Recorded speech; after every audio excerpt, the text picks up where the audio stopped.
we are live. We have espresso macchiato at the ready, and we are joined by Matt Benjamin.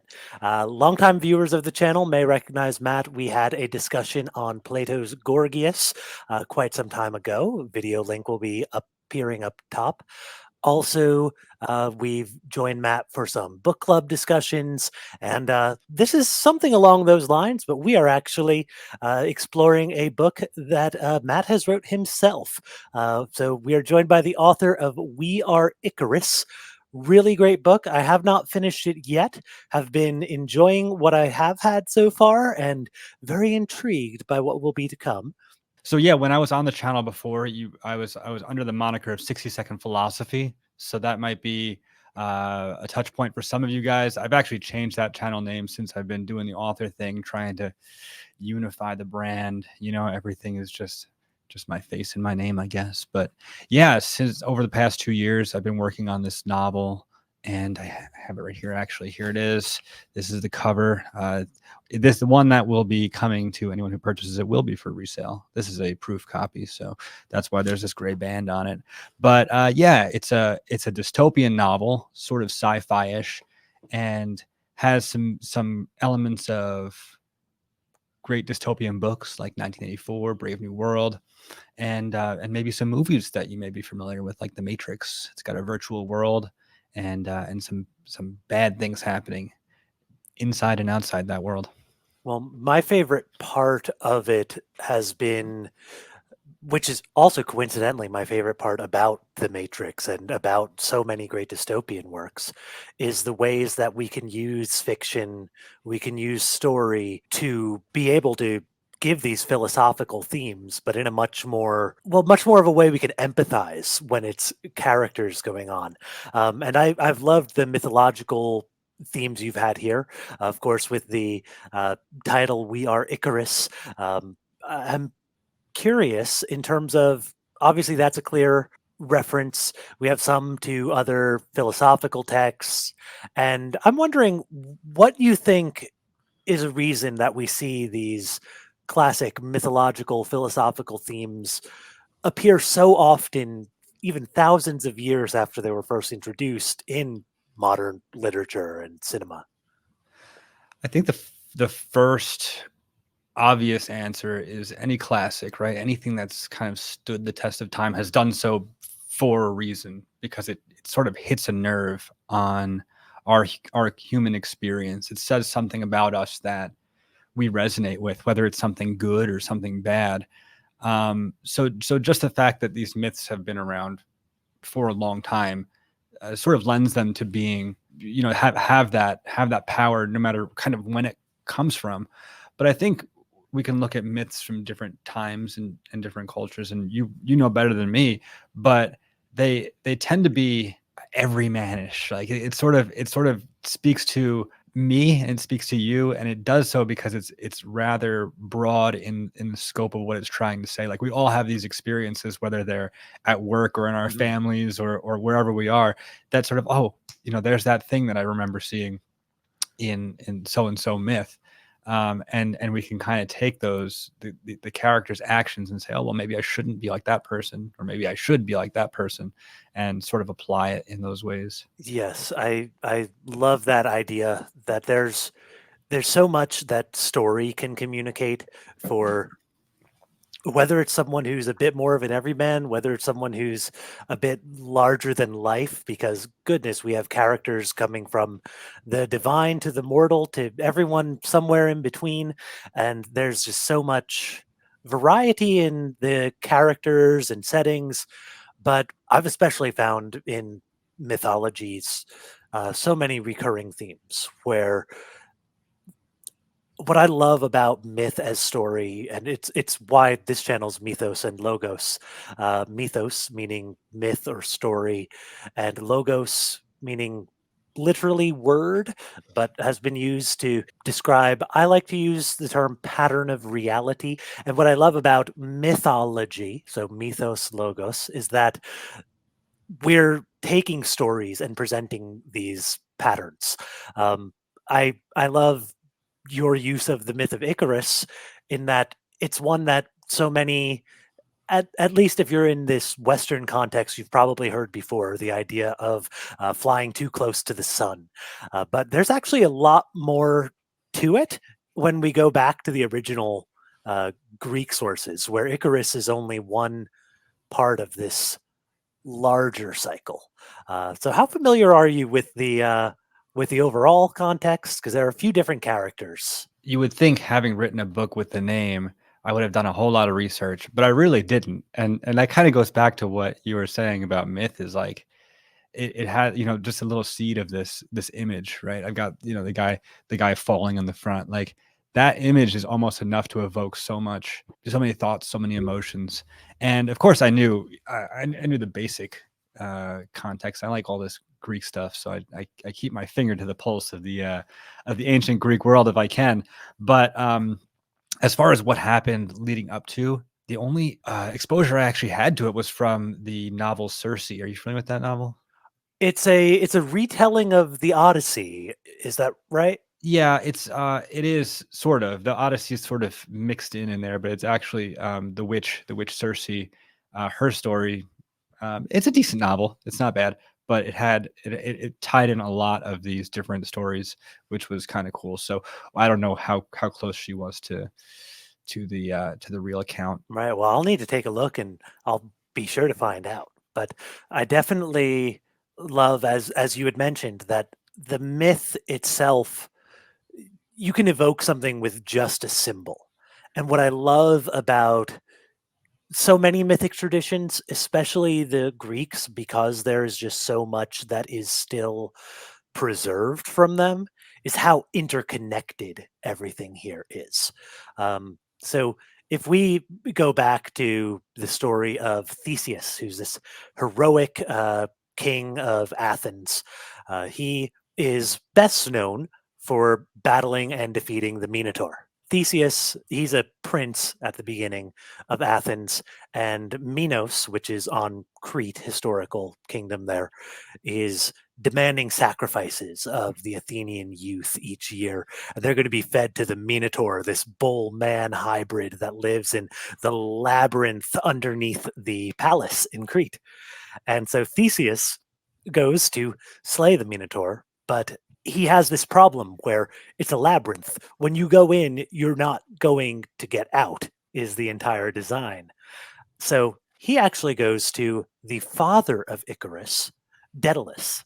And in terms of the scale from God to everyman, I feel like Daedalus is kind of think of a Batman or an Iron Man, in which it's his craftiness that sets him apart. So Daedalus gives Theseus the golden thread, and it's kind of like a Hansel and Gretel with the breadcrumbs. He ties the thread at the exit, so as he goes in, he can slay the Minotaur and then follow that thread to find his way out. And I love it because it teaches you with the symbol, hey, if you're going into a dark place, remember to have something tying you to the world outside, or else you'll just become lost in that confusing interior darkness. Hmm. But as Theseus, like most heroes do, succeeds in slaying the monster, frees the princess, all that wonderful stuff. He goes home, has his own story, but Minos, the king, is not very happy. He's not happy with Theseus, but he's not happy with the guy who gave him his out, which is Daedalus. He knows that there's only one person who was around who would have been so crafty, and so he ends up searching. And the way that he searches for Daedalus, he places this challenge where he takes like a nautilus shell, the beautiful like fractal sort of image, and says, I will give a prize to anyone who can put a thread from the outside of this into the inside. A lot of people try to brute force their way through, does not work, as moving anything so delicate won't. So then Daedalus, he rises to the challenge, and what he does is drills a small hole in the center and ties the thread to an ant, puts the ant in one side and waits for it to come out the other. So he's not going to be the strongest guy. He's not going to be the most dexterous, but he is so clever. This is a case where the cleverness, though, gets him thrown in prison. And Daedalus knows a way out of prison, and that way is through his same craftiness. So he and his son, who's locked up with him, his son being Icarus, Daedalus crafts them each a pair of wings. So really, Iron Man in Vietnam in the comics or in Afghanistan in the Marvel films, right? He's trapped and he's got to rely on his ingenuity to get himself out. But he warns his son of two things. One of which, of course, with the fall, is not to go too close to the sun. But the second, which most people don't realize as much, is you can't go too close to the ocean either.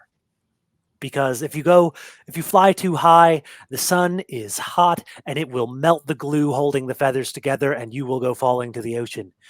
But if you stay too low, then you're going to end up having the metal pieces rusting and then your wings won't be able to flap and you'll end up crashing into the sea again.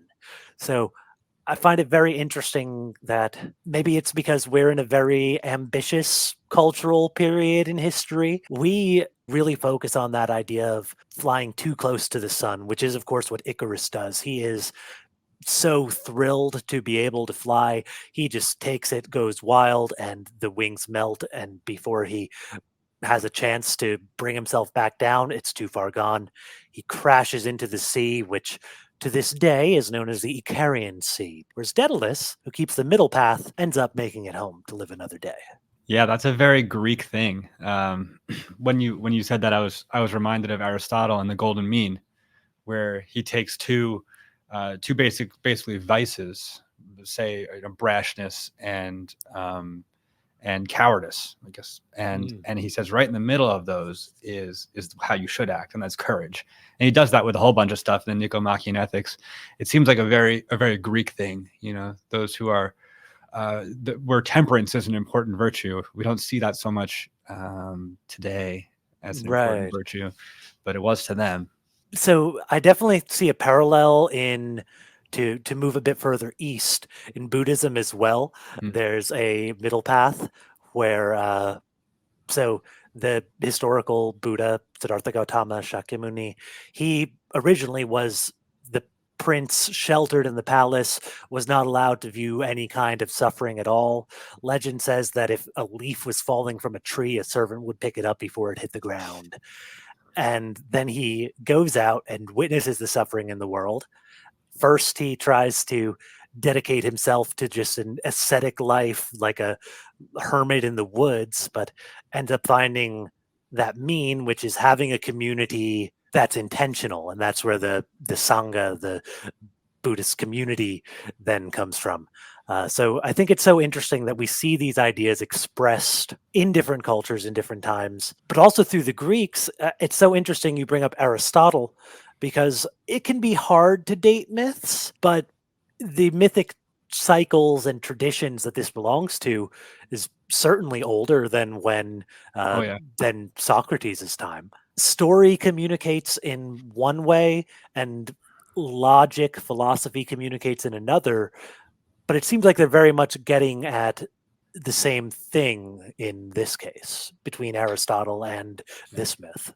Yeah, I think that's why we'll just use the word literature, fiction really broadly is so important, because not everyone's going to be, reading. I'll use the example of like Kant, like it's kind of dry reading. It's not really great for winding down at the end of a day. I know, but I've tried. Yeah. So like, but he had important things to say, so a lot of these guys really did. So the cool thing is where you can take big ideas and you can kind of refine them or kind of focus them into a format that's much more accessible, like a novel. And you see that all the time. And I think that's why Plato is my favorite philosopher, because he does both, right? He's got the philosophy, but he's delivering it in this form of fiction. All his dialogues are fictional. It likely never really happened. And it's just something that good books can do really well and sort of communicate big ideas to everyone, to who they're really applicable for. So what made you choose to communicate your big ideas through the form of this novel rather than through a a dissertation or a set of formulas. I thought the academic life was going to be the life for me. When I went to college, I studied humanities and great books, and then I did a grad program. And my goal was to continue on PhD, do academics, teach at a college, write books. And life circumstances were one of the main reasons that didn't happen.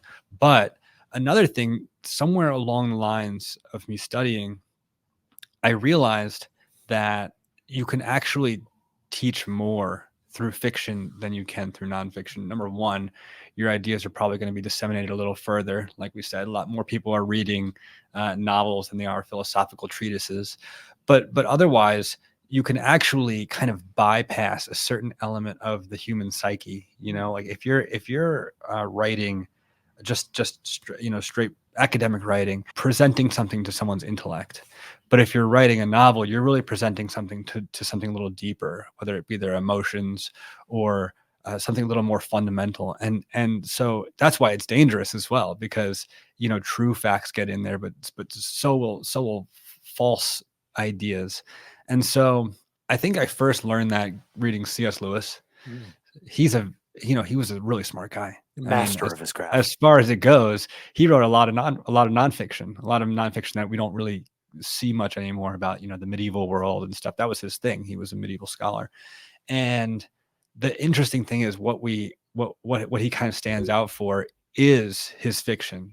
And it's just full of really big ideas that have survived because of the format that they were in. I was in a campus group. We had been reading the Screwtape Letters. You can read a theological text, and there can be so much depth in there, and it's incredible, but also very hard to relate to on that human level. If you're focusing on this, therefore this begets this, and this is consubstantial with this, by the way, it gets so difficult and easy to get lost in the weeds almost, as opposed to taking an idea and putting it into your life.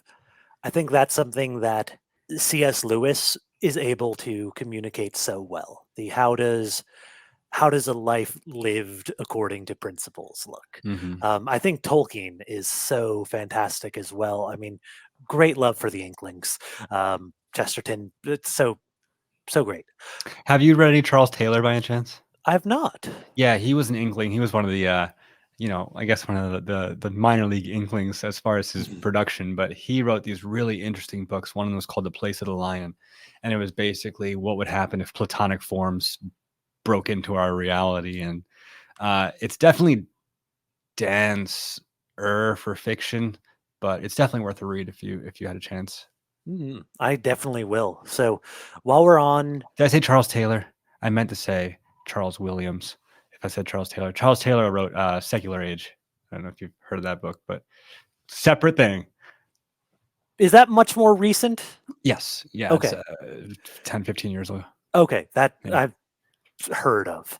Yeah. So yeah, so with the ways that storytelling can communicate these through like these high concepts, I mean, Platonic forms coming into the world sounds so cool. The idea of, right, to bring it to Lewis, the letters from between the devil and one of his apprentices, so interesting. Can you tell us a little bit about the high concepts of the world in We Are Icarus? Because there's a lot we've kind of touched upon, and I feel like there's a lot more that in the limited amount I've read hasn't quite been revealed yet. But tell us a little bit about your world and why you chose to build the world the way you do. Sure. So, excuse me if I just ramble for a little while. One thing you'll learn if you write a book is that it's easier to write a book than it is to talk about it. It's a completely different skill, but I have to learn. So here's my practice. What this book was sort of born out of a sort of a trip I went down through the classic dystopian novels, and actually we were in a discussion about Brave New World, I think. Yes. And that was one of the first ones that I'd read. And what I learned about the dystopian novels there was that they're so useful, not just at kind of like explaining how everything's going to go wrong. That's kind of what I thought. It was like, okay, here's all the bad stuff that's going to happen, and we can feel bad about it, but really sort of about how humans tend to act, and the things that we normally do that will ultimately lead to unfortunate ends, unless we do the things that sort of resolve those problems or that counter those problems. Mm.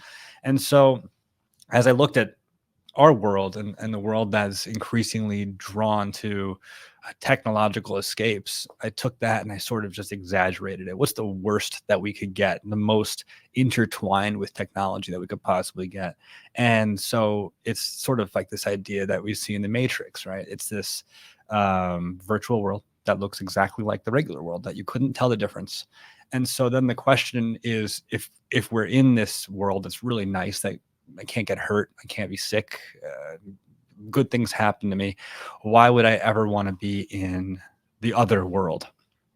And I think we're seeing a lot of that now with people on their phones and on computers and stuff. Like, why would I want to not be staring at my phone? Why would I not want to be getting these instant dopamine hits every second? Like, what's the reason not to do that? And I think if anyone stops and thinks about it for long enough, they'll see the negative implications of that lifestyle, and they'll see that it does hurt you. And it takes some thought, it takes some intentionality. But when I was trying to think of sort of the solutions, I went back to another ancient text. I went back to Genesis, and in the book of Genesis, Genesis 1 and 2, as the creation is kind of happening, God says three things about or to mankind in this state of perfection, right? Everyone's doing well, things are going well. And he says, be fruitful and multiply, fill the earth and subdue it.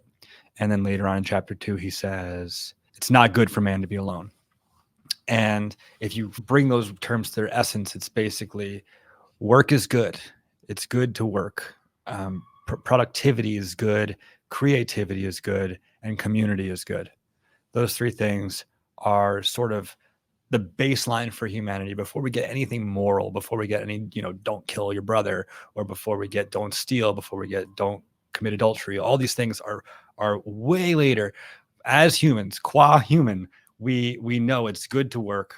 We know it's good to create, and it's good to be with one another. And so I kind of used that as my framework for the solution. And so the first half of the book is taking those early chapters of Genesis and sort of using that as a framework. The events of the book sort of have that feel, many allusions to those texts. And then the second half of the book is using those ideas of community, creativity, and productivity as a potential solution for getting out of our quagmire of virtual problems. I think there's something so powerful in that you're choosing positive commandments rather than negative ones. I mean, if you turn to any given page of the Bible, there's going to be a don't do this. Don't do this. By the way, don't do this. Don't eat this. Don't eat this. Don't mix this fabric with this one. Don't do it. Sure. Yeah. And not to discount, but to get to all of that is after the fallen state. And yet before you have the be fruitful and multiply, to subdue the earth, and to not be alone.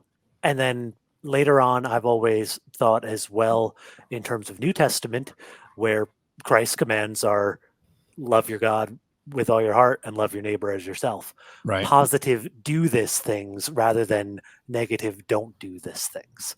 Yeah. And I think it's very easy to and very hypocritical while we do this, right? In core, while we do this over a virtual chat, Yeah. to be able to say, "Oh, it's these kids and their phones. You're looking at them all the time on your TikToks." But there's something more in terms of what should our life look like? Mm-hmm. What can we do rather than what can we look down upon others for doing, or look Right. down upon ourselves for doing? that there is much of a prescriptive factor to this too. In the imagery in your novel, I mean, it's so striking to me, my first read, that in core, in the virtual world, everyone is, you're built like a video game fighting game hero, where everyone's in their incredible shape, you look great, and then in the real world, out of the core, you're a huddled, soft, squishy gray blob. um, and then there's a character who's an exception to a degree, which, without getting into too much, I find Verity to be a very, very interesting character in terms of her place in that world. I wonder, with questions of how someone could be so different from the trend which is around. I definitely got a bit of a flashback to thinking about Boethius in the Consolation of Philosophy, when he's in a prison, more of a literal one than the self-constructed virtual prisons. But I felt like there were some parallels to the idea of Lady Philosophy, Lady Wisdom, that you've tied in. Am I barking up the right tree here? Yeah, I think. I mean, I mean, I'm kind of a sucker for using the names to kind of indicate something about the person. So the term verity obviously has some element of truth, and so she's going to be saying true things and sort of using whatever means she has at her disposal to get the main character Icarus to kind of see the problems that his world is going to cause him. And like any good protagonist, he doesn't get it at first, but um, through time and through other means, hope he does. Not to spoil it, but that was actually one of the big questions I had as I was writing the book. Is like, for someone like that, like what, and I say someone like that, like I'm like that sometimes. Mhm. I haven't been on social media so much in my entire life as I have trying to promote this book. So Mhm. like I feel the drain of it, and I feel the just the ease of flipping it on and swiping through some stuff. But for someone who's really just consumed by that world, and what would it take to show them something better? Well, I mean, you can get my answer by reading the book, but I think it's something that we should really think about, how that might work. And part of it is just things that are true, things that are good, and things that are beautiful. Yes, and on more the side of how you've been promoting the book, the writing, because you self-published, right? Yeah. So to anyone listening right now who might be inspired, they have an idea of their own. Uh, what does a creative process look like on that? Do you have any advice on how to just start getting it out of the mind and onto the paper? Yeah, I think a couple of things were really helpful for me when I first started. I've always wanted to write. I mean, since I was a kid, I thought it would be really cool to write a book. And I don't think I really started writing a thing until I was maybe late 20s, 28, something like that. Because they say that your brain doesn't fully develop until a certain point. I really think that must be true, because the idea of sitting down for extended period of time, for hours, and just working on one thing was very difficult for me. But something clicked and I was just able to do it. So as I started writing, I think working on the craft side of things, learning kind of what works and what doesn't, learning the rules so that later you could break them, is really helpful. And realizing that the first thing that you write is typically not going to be very good. Be ready to revise. I know I had to revise a whole lot. And really the first book I wrote, I haven't even done anything with. I wrote a whole book, and I don't know what's going to happen with it. But coming into the second one, I learned a lot. And then I guess the other thing would be community. Like I said, it's so important, even in a solitary activity like writing, having people that you trust to look over things, having people, like creating a community that's also skillful at what they do, to say, oh, that doesn't work, that's no good. And even if you like it, it's no good. I just trust them and realize that other people's opinions are significant when you trust them. And then you have to kind of work into that other state of mind when you publish something. And I'm learning that now, is that some people's opinions are more significant than others. Mm-hmm. So, you can get really high praise that's not really deserved. And you can also get really harsh criticism that's not deserved. And so sort of being able to moderate your expectations of other people's appreciation of your work is another really important thing to do anytime you put anything out there. Yeah, I mean, we've both seen our fair share of YouTube comments, and there is so much really great and so much not as great, and so much that is just entirely out of left field. But it feels like it's important for you then to surround yourself with the right kinds of people in the right kinds of mindsets that you're using to be able to bounce your ideas off of.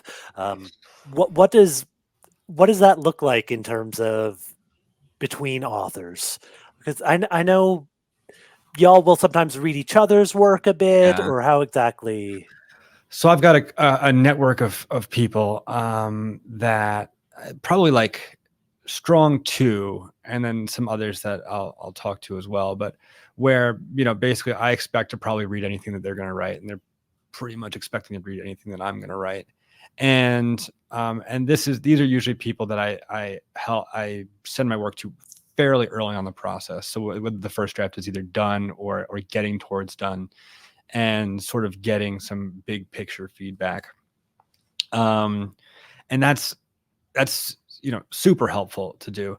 But one thing that you have to be careful when you're writing for authors, and I say this as myself when I'm reading other people's work, is that we kind of all know the rules. Like, this sentence is written in the passive, it's too it's in the passive form, or there's too many adverbs here, or you really shouldn't do this sort of grammatical structure because it's sort of not good form to do. And so you have to be able to also shut that off a little bit and be like, okay, like the sentence sounds good, just because the subject is the verb is passive doesn't mean that I shouldn't use it all the time, or just because there's an adverb in the dialogue tag doesn't mean that I can't make a good sentence. So, writing for authors is a little bit different than writing for readers, because a lot of times readers won't pick up on those things, but those rules do exist for a reason, because if you do it too often, you'll really have something very clunky, difficult to read. Yeah, it seems very much like there's a lot of it can be easy, especially when you're an author reading another author's work, to get caught up in the technicals. What about in terms of you definitely have a very strong thesis in your work. You definitely have something to say. And what is it that you find you'll look for, or you'll want others to see when you're writing, in terms of the meaning or purpose coming across? I think the big challenge is like we said earlier, like you could just write an essay and hand someone an essay and say, okay, this is what I want you to know. But being able to communicate that in something that is also entertaining, that's when I took a literary criticism class. That's good art seeks to teach and entertain. I think that might be Aristotle as well. Those two elements are so important. You could have something that's really entertaining, maybe like a circus, right? Clowns running around juggling, and you're not going to learn anything from that. And I feel like a lot of books out there today, not to disparage them, but like they're written to entertain. They're written taking all the tropes that people know are very popular and just shoving them into a book and saying, you're going to like this because it's, like the 5 other books that just recently came out with the same trope. And it's really difficult. I found it's really difficult to find a lot of people who kind of agree with me on that, who agree that there should be some substance to a novel, which maybe as opposed to it just being an escape kind of thing. Yeah. And maybe that's because of, the other forms of entertainment that we kind of consume are more short form, and there's less substance there. But I remember there's this thing called you get into it when you're doing the self-publishing thing. It's called advanced reader copies, and the idea is that if you go into the right places, right, the right dark holes of the internet, you find all these authors that are trying to shill their copies of their books so that they can get reviews. So there are Facebook groups that are just people saying, read my book, give me a review. They give it to you for free, and you're supposed to write a review. And so when I was interested in sort of seeing what else was out there, kind of surveying the landscape, I went onto one of these. And remember, this is a place where people are, I mean, they'll hound you to read their book. If you just, pop your head in there, they're going to send you books left and right. And so I went in there on one of these Facebook groups and I wrote, I'm looking for an advanced reader copy of a book. This is paraphrasing, but of a book that was written for a purpose, that's thoughtfully written and that is trying to teach me something. And I did this in 2 separate Facebook groups. And I did not get a single response from anyone, from any of the thousands of people trying to shill their book.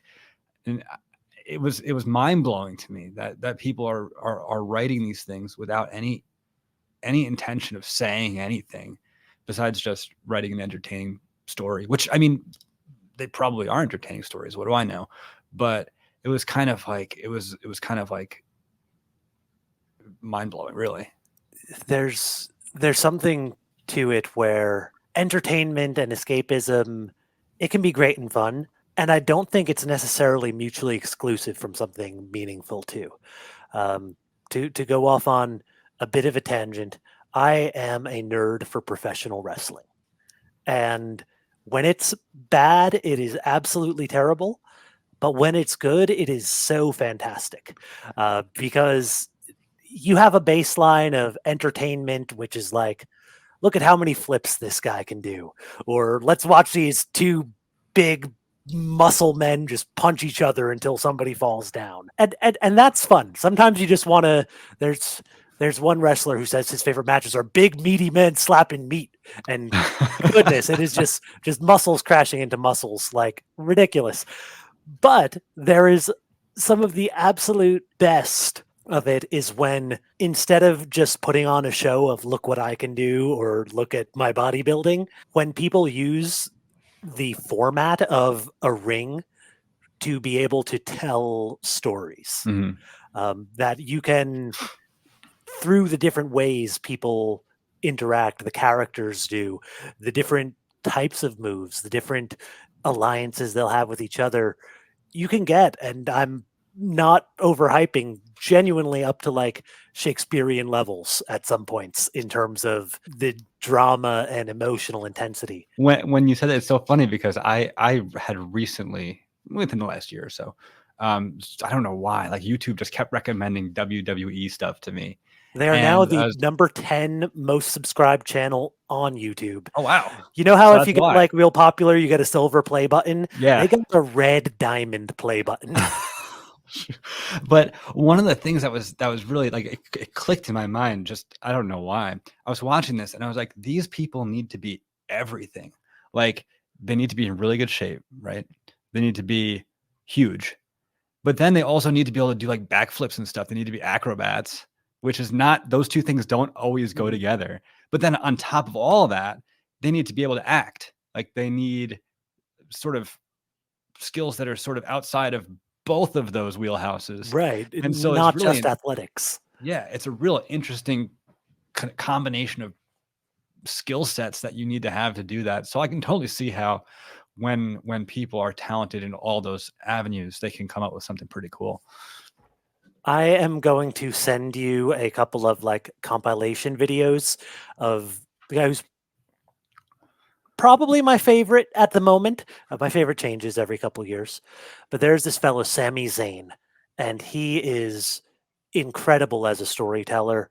I'll send you a couple things, but you can be entertained and also have these plot threads that are going on for, I mean, months to years in some cases.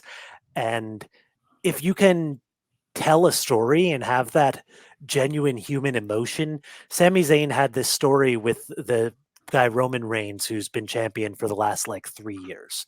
And through their story, he was this outsider who wanted in on this family group that ended up causing him to question his own morals and who he was to his best friend. And it's so much more than just big meaty men slapping meat. Mm.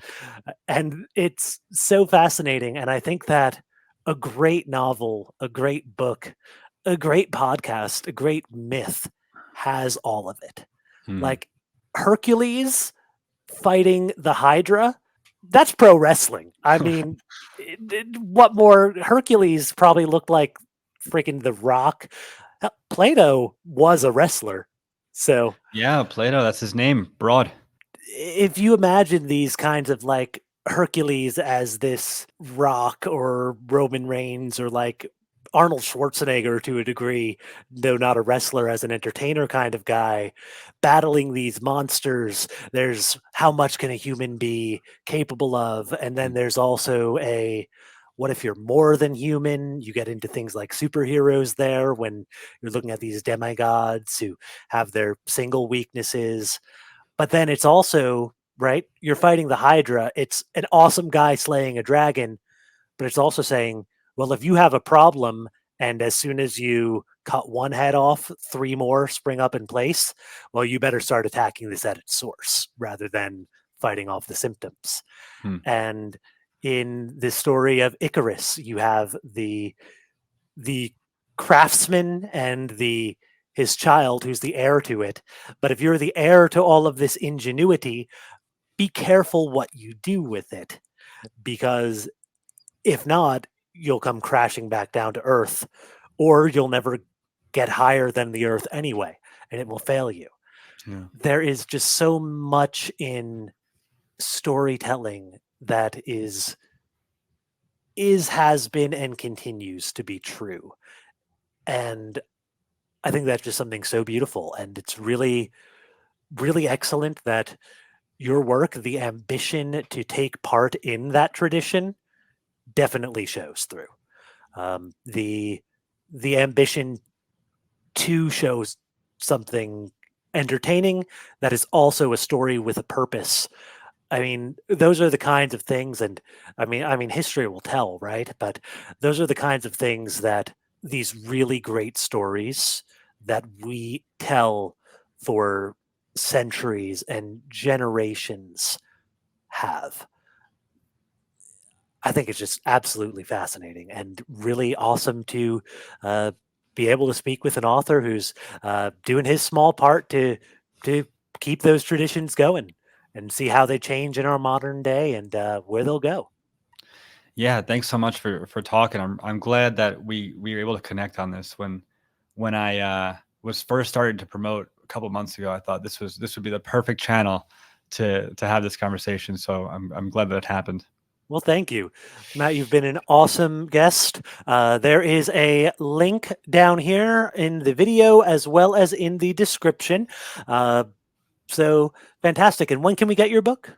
The book comes out on the 14th of March. It is coming out on ebook, paperback, and if you have Kindle Unlimited, it will be on there as well. So you can read it for free if you subscribe to that platform. Perfect. Even better. And for those who want to get in, we can pre-order now, and it would be given to us when it on the official release date. On the 14th, that's right. If you like it, review it. That's important. Perfect. Absolutely. Well, awesome, Matt. Really a pleasure. I do appreciate you, and thank you everyone else for coming by.